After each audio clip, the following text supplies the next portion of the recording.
that's how it started. It's just like, I want to create a fanciful world outside of my immediate circumstances. The fun thing and the lucky thing, I suppose, is that I did have a natural talent with my voice that was acknowledged by people around me. And I just want to take a moment just to slip in here that everyone, I think, has potential around voice. And it often comes down to what the other people around them say about them expressing it. So I just got lucky that someone said, "Oh, you sound good." Whereas there's other people I know who I hear their voices and their voices are excellent. But just because someone was like, "Hey, shut up that noise," or "sit down," or you don't sing as well as your sister," or whatever the story is, and they just stop. And maybe someone said, you're great at art, or "You're a great mathematician," and they continue in whatever that direction is. And I even have things like that. I probably could be amazing at math, but I just always had the story that we're not good at math. Anyway. Welcome to the Kooler Lifestyle Podcast. I'm your host, Matt Keuhlhorn, and I'm excited to have you join me as I interview community members and business leaders from the communities in which I live, work, and serve through my business Kooler Garage Doors. We're going to bring you highlights on characters in our communities. Why? Because community matters, and I want to know more about who is behind our business and leadership in order to understand and support the community fabric that our relationships make up. And collectively, we can build stronger communities that support our lifestyles, our youth, and our health.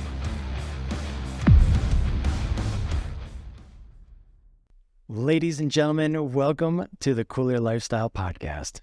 I'm your host, Matt Keuhlhorn. Today I have a very special guest. I'm very excited to drop in a conversation with you, Venika. This is Venika Morrissette. She's a musician, actress, and teacher, specifically around voice and voice coaching. Venika, thank you so much for joining. Thank you for having me. It's a pleasure. Yeah, I'm really excited. I have lots of questions, and I am anticipating that we're going to go to a level of depth in our conversation, because I get this sense that voice is more than just voice.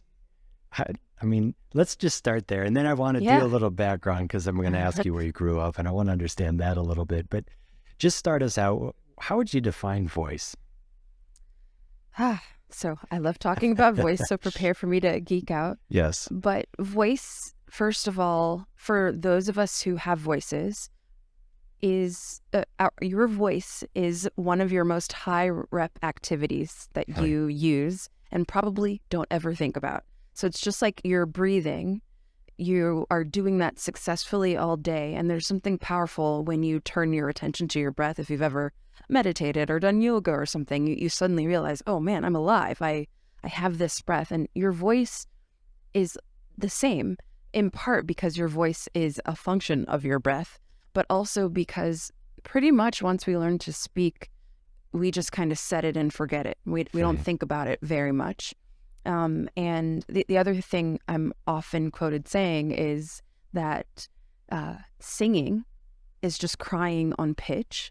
And it's part of why it feels so powerful to like go to a concert and sing in a group, or go to church and sing at church, or wherever people gather and sing. It feels so powerful because you're doing this really essential thing that we stopped doing.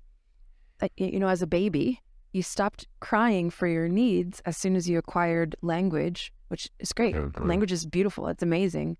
But it also is a filter for the raw information of you as a person, that you as a baby were just like, I'm sitting in a dirty diaper, or I'm hungry, whatever those things are, or joy, all of those emotions and needs. And so doing voice work is about getting in touch with something that's even more essential in a way.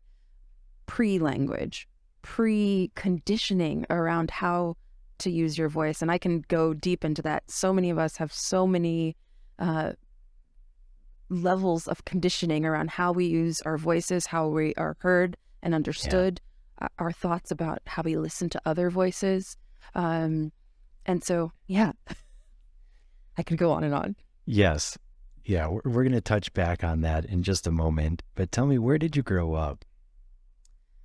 So I had a very crazy little upbringing, and I grew up in a lot of places. So I was Fair enough. actually entered the planet or in Texas, rather. I was born in Texas, and then I was a military brat and a Mm. foster care kid. So Oh, I've lived and not in that order. I was a foster care kid, then a military brat. And so I've lived in many, many places in many different conditions. Sometimes for simplicity, when people ask me, I just say that I'm from New York City probably. because it's easy, and it's actually where I moved there as an adult, but it's where I really feel like I became a person.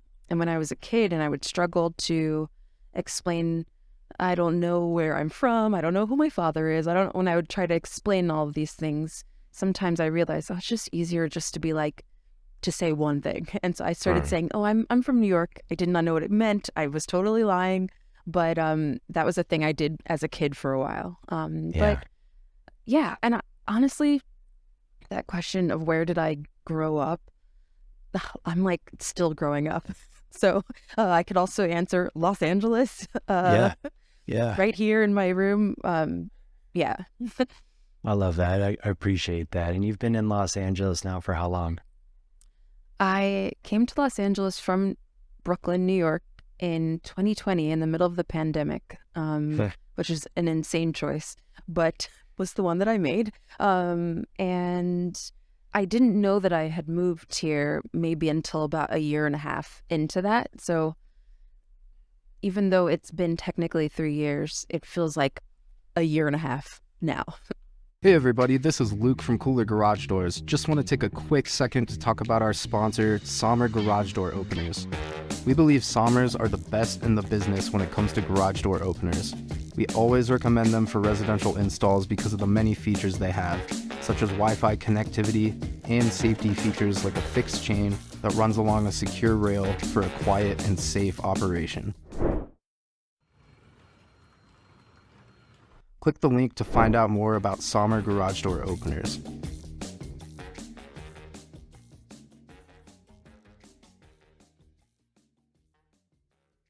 When did the artist in you started expressing? When did you find voice? When did you get into putting music together?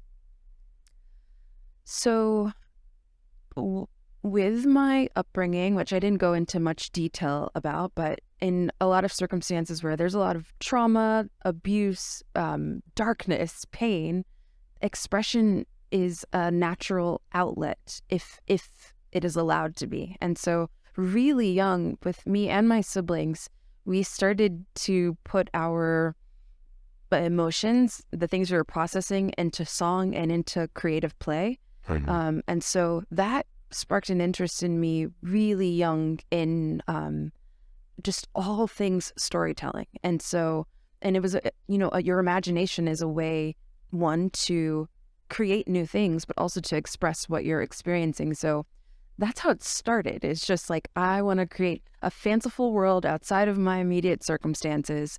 The fun thing and the lucky thing, I suppose, is that I did have a natural talent with my voice that was acknowledged by people around me. And I just want to take a moment just to slip in here that everyone, I think, has potential around voice. And it often comes down to what the other people around them say about them expressing it. So I just got lucky that someone said, oh, you sound good. Whereas there's other people I know who I hear their voices and their voices are excellent. But just because someone was like, hey, shut up that noise, or sit down, or you don't sing as well as your sister, or whatever the story is, and they just stop. And maybe someone said, you're great at art, or you're a great mathematician, and they continue in whatever that direction is. And I even have things like that. I probably could be amazing at math, but I just always had the story that we're not good at math. Anyway, Yes. So I started there and always knew that I wanted to be an actor. And ultimately, I'm going to skip a lot of the details. Ultimately, I went to college for theater, and when I entered that training program, it was the first time I had ever had voice lessons, and I got my spirit crushed in that context. Suddenly, I'd been singing my whole life, but I stepped into this like classical voice setting, classical vocal pedagogy, and it's I couldn't live up to a lot of the things. I grew up singing, R&B, soul, gospel music, these different styles, and now suddenly I had to learn this new technique, and which was super valuable, and I did learn so much. But after my first semester, my professor suggested to me that, hey, maybe you shouldn't be a musical theater major. Maybe you should just be an acting major because your voice isn't so great.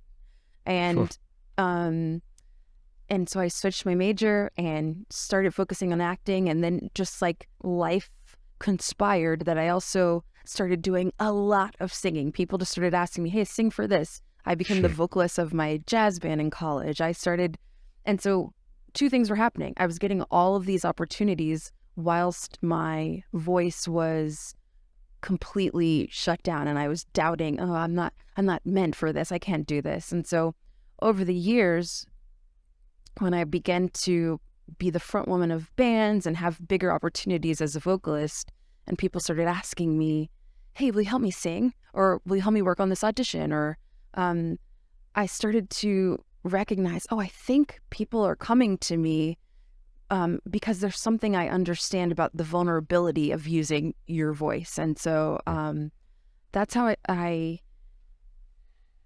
started into the vocal coaching world. But there's actually one more story that's important to how I started, and it has to do with my aunt, who is she's at this point survived 4 strokes, and after her second stroke, she was nonverbal, and everyone was just like, well, that's just how it's going to be. And I remember seeing her finally after this time period and just having a very naive sense that I could help her to express or to start to reclaim some of her voice back, because I had all of this traditional vocal pedagogical training.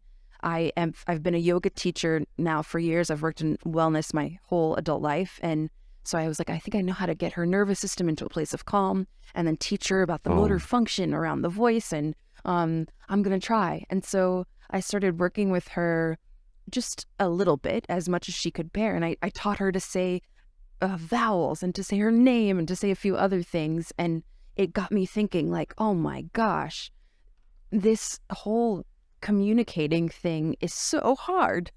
It helped me to understand how we take so for granted that we can have this conversation right now, and that we can understand it, and that we can communicate our thoughts about something. We take it so for granted. And so that's what started me on this path of, okay, I want to help people's nervous systems feel more comfortable around this idea of expression. Am I blabbing too much? No, this is amazing. I love this story. And, every time I talk to somebody, I kind of geek out on the context. Like, I want to know the etymology of words. I want to know where they came from. I want to know where people come from, right? So you just painted this beautiful photo of context that brings us, I'm hearing a lot of self-expression. And we can certainly do this through our voice. And there's so often the opportunity just to take our voice and our breath for granted, and we may not have that mirror of reflection and be able to look at ourselves and be like, okay, am I fully expressing who I am? And when you're working with folks in this voice coaching, there's a couple of questions I'm really curious about, but one is like, when is the individual's eyes lighting up? Like, when do you get juiced because you're seeing some progression along the way, and now that person's showing up more? Like, how is that process? Okay, there's so many moments with this. But one of my favorites, I have to say, pretty consistently, is when people start to understand the equipment that they're running around with. And so it's, there's so many ways to approach the voice. There's the emotion of it. For some, there might be a spiritual aspect. There is, there's so many levels, but the one that I find really lights people up is them just understanding the anatomy they have and how it's functioning on an everyday basis. And then as they start to understand it, I see a light bulb go on to people where they feel more empowered in the ways that they have to use their voices. And so you kind of think, there's a lot of things in life that are just like, oh, this is what I was given. Like, I'm an Aries, so this is how I am. Or I'm a whatever. You just think that it's just the way it is. And it's powerful to show people, oh, actually, you just never explored this. I'm sitting in front of my keyboard and there's notes that people hear and they're like, oh, I can't do that. And I get to show them, oh, no, you have a set of muscles devoted to expressing these sounds and we can build up to them. And watching people do something that they never thought that they could do is a powerful thing. And usually it's like I did it. And then the other fun thing and the other power of the work is we get to see together how that person shows up to challenge and then how they show up to success. And usually those things are really telling. Either there's an instant beating the self up and being like, oh, I can't, and how they work with that frustration. And so a lot of the work is, how can we bring more grace to this? What is it like to be you in this moment where something's not working the way that you want it to work? And then when it does work, are you immediately doubting it? So many people are like, oh, that was a fluke. I couldn't produce it again. And I get to show them, oh, no. You're building the neural pathways to repeat it. You're building the musculature to repeat it. And then the other thing that comes up for people often is that when they have a success in the context of the voice work, and I'm guilty of this as a person myself, but I watch people not relish it and not celebrate it. And what that does is set them up to kind of be looking for the failure, looking for how things aren't working out. And so my joy is to stop people and be like, hey, did you hear what you just did? Did you feel that? Like, I wanted to land on you what you did there. And that's powerful. And can I say one more thing that is... Absolutely. The other thing happens early on in my work with people, and it's that I try to create a container where there is just full permission to be. And so many spaces around performance, around music, around just pretty much everything in life is about showing up and putting your best foot forward. And that's how I felt going to my first voice lessons. I was nervous, shaking nervous every time because I felt like if I mess up, that's a ding on me. And I couldn't in the moment process the mess up. It's just like, you just got to do better next time. Or there was some energy like that. And so I love when people recognize like, oh, this is a space where, first of all, you're my reflection. And I don't use this word love lightly, but it's just the best word to encapsulate this thing. But like, I'm just like reflecting love back to you. Like, I just love that you're here being a person expressing yourself. And that's enough. That's enough. That's enough. We might refine some things, but you're enough. And then also you can make mistakes. You can laugh at yourself. You can cry at yourself, whatever it is. And I'm just going to like hold the space with you. When people recognize that level of permission, there is a softening, and then the fun begins. And I really mean the word fun. People can understand like, oh, it's fun to learn about this and to just try different ways for your voice to express. There's more moments. I see and feel your passion, and what I keep hearing, I'm gonna test this with you, because in my summary, I would say that potentially you are using voice as like the door to help people rewrite the meanings that they make around themselves, some self-value, meaning around failure, meaning around success, and thus transformation can occur when we tweak those foundational, fundamental thoughts. Whoa. Can you repeat that? And can I steal that? And that was like perfect. Yes, that is the thing. I mean, you really are helping people rewrite thoughts, and that is real transformational work. Yeah, and there's an expression, that I think has its limits, but also has its power, and it's the expression of the way you do anything is the way you do everything. And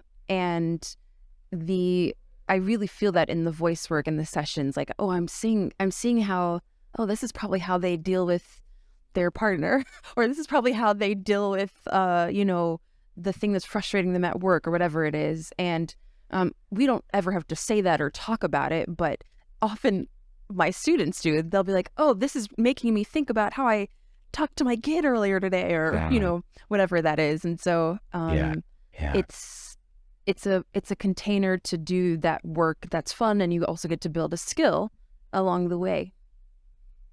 That a lot of people wanted.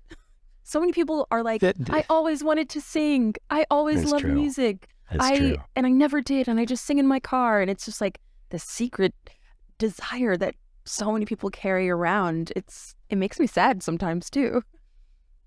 Well, that goes into this, deep question of, we're talking about expression work, about voice. And I could almost argue, and I'm guessing you would probably agree, but if we did not have our voice, if somebody's listening and doesn't have the actual vocal mechanics, there is still expression opportunities. Yes. It may not be in the same way, it's just a different ability. But how might expression work change how humans treat each other and or communicate? Like if we have this deeper presence, understanding of the system that we're giving, but also the connection of that system to our being, and we learn how to express this, what could happen? What are the ripples that could play out?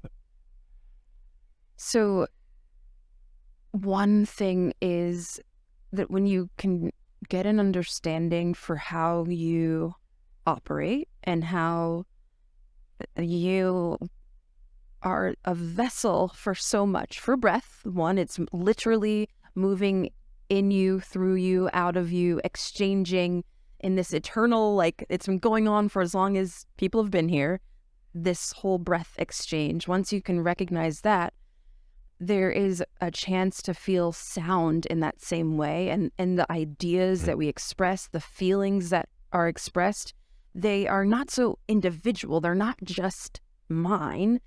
There's an exercise we do called the pull of sound. They're coming from this richer place, this richer experience we're all tapped into as people. And so when you can even just kind of believe that or kind of assent to that, like, okay, yeah, I could see how that would be possible. It gives you the ability to respect people a little bit more foundationally. You get to recognize the dignity of a person. And then the other thing is you can, as it relates to just bare level expression, when you start to do that work, you can really see in a different way the challenge of expression and how the person that you're interacting with, who are like, why won't you just say it? Or like, can you spit it out? Or whatever our own frustrations are with other people in communication and expression, when we understand what it takes, it instantly gives you much more compassion about how it is used. And the other thing is you're listening. A big part of voice work is listening.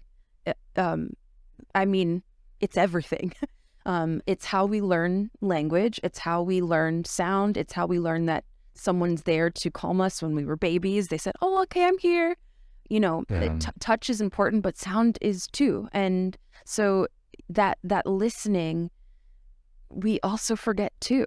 We forget to listen with our whole selves and not just our minds. And, you know, all of us, I'm sure, have had the experience of we're in conversation with someone or an argument or whatever the context is, and we are hearing what is being said, but we're already formulating the rebuttal or the response or the whatever that is. And there is a way of listening that is deeper and bigger, and that really honors just the dignity of like, oh my gosh, we are people. Like, oh. Right. And the one more thing that I just want to say is that the other big part of my work that I think is important and points to this, like how might the ripples affect all of us, is that is this remembrance that we are just like creatures, that we are just like animals in a sense, and we are animals completely, and the expression that we make, that there's something powerful about making it just because we're creatures, and that we make sounds just like other animals do this, and making sound beyond language is really powerful. And we know this to talk just a little bit about popular music. The biggest anthems, the biggest songs that have had global influence, they have choruses that are like, oh, they're ohs, there's ahs, there's big epic things that you don't need to know what the meaning of the song is necessarily, but you're feeling that we're all in this stadium, in this arena, we're tapping into that oh, and it's connecting us, and it's bigger than all of us, and it brings us together. And that just comes from all of us tapping into the same thing and breathing at the same time. It's powerful. That is powerful. And I'm just hearing connection. Connection. Yes. Connection. And I'm going to pick on one of the words that you've mentioned. You've mentioned the word remembrance. And I'm curious from your perspective, because I would agree with it on a level, but I'm also curious, like, was there a time in humanness where we did not have to have that remembrance? Is there a time in a person's life, or is that part of just our journey to delayer the onion as we experience life and remember who we really are and remember that ultimate connection? Yeah.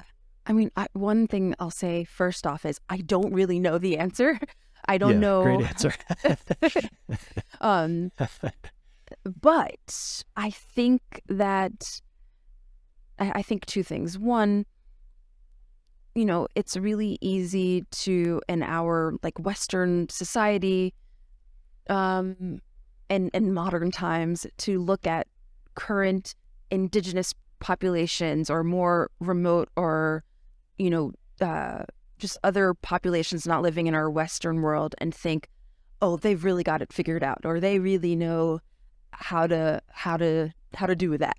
And I think there is a lot of truth to that. There's a lot to learn, and there are things that we can shed from our modern experience that can make us be more connected. But I'm also hesitant sometimes to just say like, oh, they definitely have that, because I really see humans as just like humans. And so I imagine that if we cut to 200,000 years ago, when we are, whenever, the early parts of our species, that because they are humans, they're still coming up against some of the same challenges of, how do I make myself heard? How do I communicate this thought and have it be felt? I think that is uniquely human in a way too, because we have this benefit of language. Maybe perhaps before languages were so refined, there was something more essential and elemental, but I think that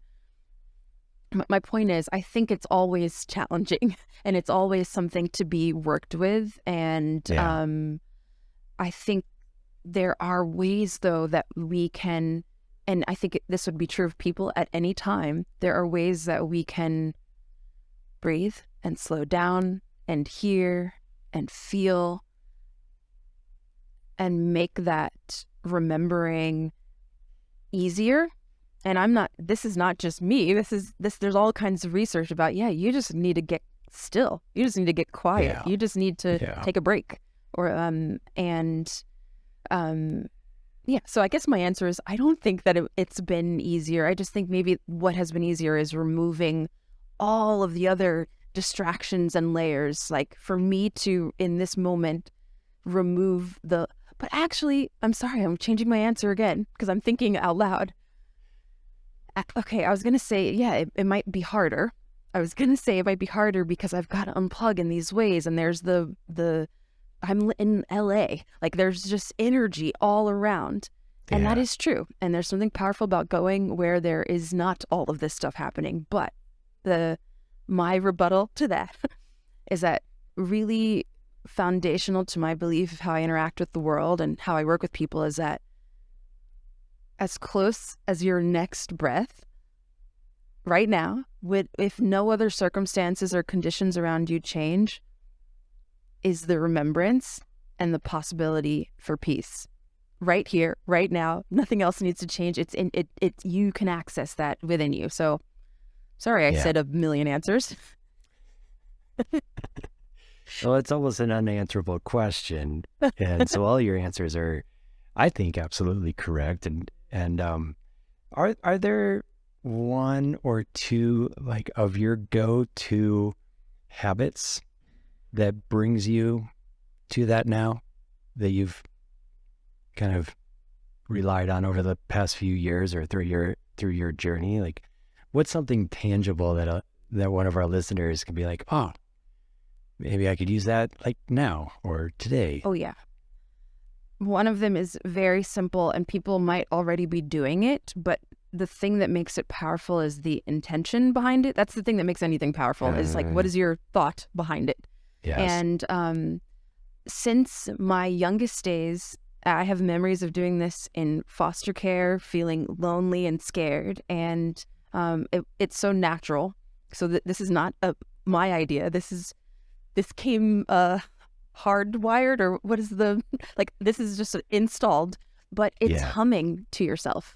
And and as a kid, I would do it all the time, and I would fall asleep humming to myself. And for a while, I always thought, oh, I'm making up songs, or I'm remembering a song that I heard, or there was a real like purpose like that behind it. But as I grew older and started to really deal with a lot of my childhood trauma and really process things as an adult, and look at the research, I recognize that, oh, humming is this thing that is just a tool for calming your nervous system. You're sending frequency right into your body, right into the thick of the action, and it's powerful with the right intention. So right now, that's something you can do. You can go and sit in your car where nobody else is and actively hum to yourself, maybe no song at all, or maybe if you need a little support, put on your favorite song and hum along. But really think about sending the frequency into your whole body. And then also it's both. It's you're sending it down, but it's also coming from you. And so you're going to feel that exchange, and it's so powerful. It's so soothing. Do it as you're falling asleep. Hum to your pets, to your kids. And we know this, but like I said, it's the intention behind it. I know that's so simple and maybe boring, but it's really powerful. Yes. Beautiful. I love that. Ve.Nika, who do you work with and how do people find you? Yeah. So I work with all kinds of people. And I would say I have two categories of students, or they're coming to me from two different places. One are the people who already identify as singers, and they want to sing better. They are, they have an audition, or they're preparing for something and they want to use their voices better. I'd say that's maybe 10% of my students. And then the rest are all people who have a vague sense of, I want to open up my voice, or I've always wanted to sing, or I'm scared to sing. And it's people of all ages, all walks of life, really, that want to explore their voices in a safer space. I do all of my voice work via Zoom virtually, with the exception of some people that are here in Los Angeles.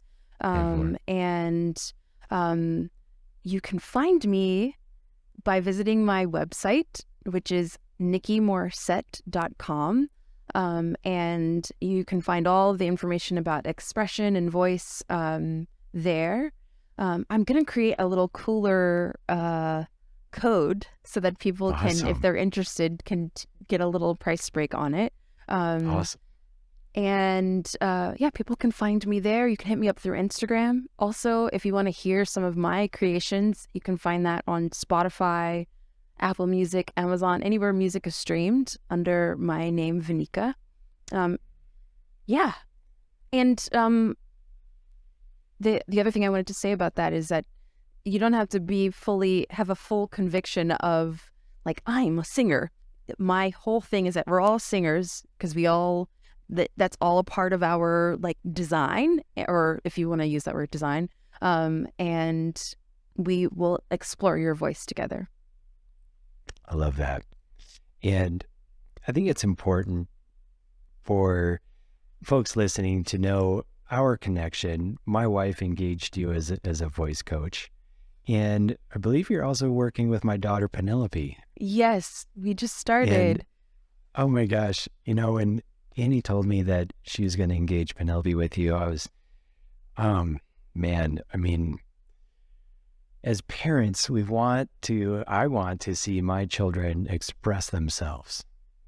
And there is also communication coming from me as a parent. And I know from schooling and from society in general of repress yourself. Mm-hmm. It's a paradox. And it's an interesting one for me to see and explore. But my real shout out is to you. Thank you for doing the work that you're doing, because, I can just imagine my daughter, who I want to see express herself, right? And do it in a healthy, like fully embodied, present way. And that is a skill. And there is some remembering and some delayering in order to really find that essence. So I really think it's just beautiful, and what you're bringing into the world, and the coaching services that you're offering. And I'm really grateful that you're working with Annie and Penelope. And it's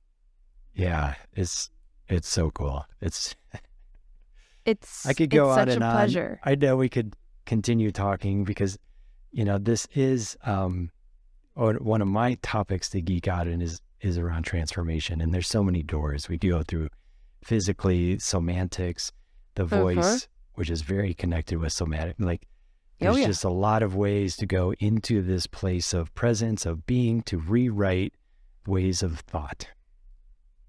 And it's pretty beautiful. This is not the sentence I would expect from a garage door guy. I know. I love it. I love that transformation is so, it's actually, I'm getting the image of that too. It's just, I don't know. There's a lot there. Yeah. But it's powerful, and it is working with young people, especially teenagers or preteens. It's the most, for me, it puts me back into a space so it's a privilege for me, because I just am like, oh, I'm healing this part of me as I'm working with this person who is one, maybe in some ways closer to the remembrance, and just the raw awkwardness, all of those things.